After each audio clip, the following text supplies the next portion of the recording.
Why was the inauguration ceremony historic for South Africa?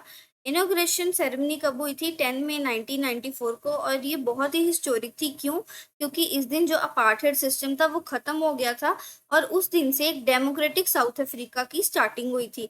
ये पहली बार हुआ था कि कोई, ये जो साउथ अफ्रीका है वहां पे कोई ऐसी गवर्नमेंट इलेक्ट हुई है जिसमें सभी सिटीजन्स ने वोट डाली है बिना किसी डिस्क्रिमिनेशन के। तो जो नेल्सन मंडेला थे, उन्होंने शपथ ली थी as a first black president, जिसमें उन्होंने अपने जितने भी डिस्क्रिमिनेशन था उसको खत्म किया था, और एक ऐसा देश बनाने की बात की थी जिसमें सबको इक्वल राइट्स हों।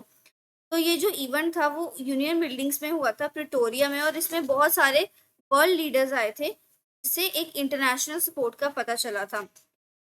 तो यही जो सेम बिल्डिंग थी, एक टाइम पहले यहाँ पे वाइट रूल हुआ करता था, और अब यहाँ पे जो साउथ अफ्रीकन है वो वहाँ पे चाहे कोई भी कलर के हो, वाइट हो ब्लैक हो, आज वो जगह सबके लिए इक्वल है।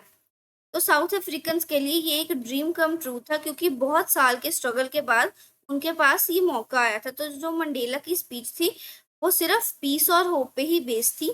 तो उन्होंने ये चीज कहा कि चाहे ये जो घाव है हमारे अंदर, जो इतने टाइम तक हमने स्ट्रगल किया, इसे भरने में चाहे थोड़ा टाइम लगेगा, बट फ्यूचर में हम एक ऐसा कंट्री बनाएंगे अपने देश को कि जिसमें कोई भी डिस्क्रिमिनेशन ना हो, और हम आगे जाके और अपने देश को बेटर करें। तो ये जो सेरेमनी थी, ये सिर्फ पॉलिटिकल चेंज के बारे में नहीं बता रही थी कि एक डेमोक्रेटिक पॉलिटिक्स बनी है, बट यहाँ पे एक बताया गया था कि यहाँ पे सोशल और इमोशनल ट्रांसफॉर्मेशन भी हुआ है।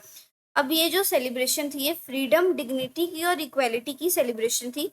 ये जो डे था, ये एक सिंबल ऑफ विक्ट्री था कि हमने बुराई के ऊपर अच्छाई ने जीत पाई थी उस दिन।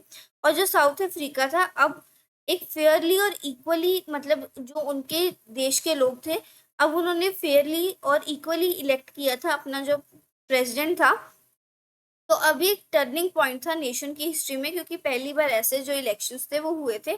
अगर आपको और इम्पोर्टेंट क्वेश्चन आंसर्स देखने हैं इस चैप्टर के, तो आप मेरे Q&A सीरीज प्लेलिस्ट में से चेक कर लीजिए।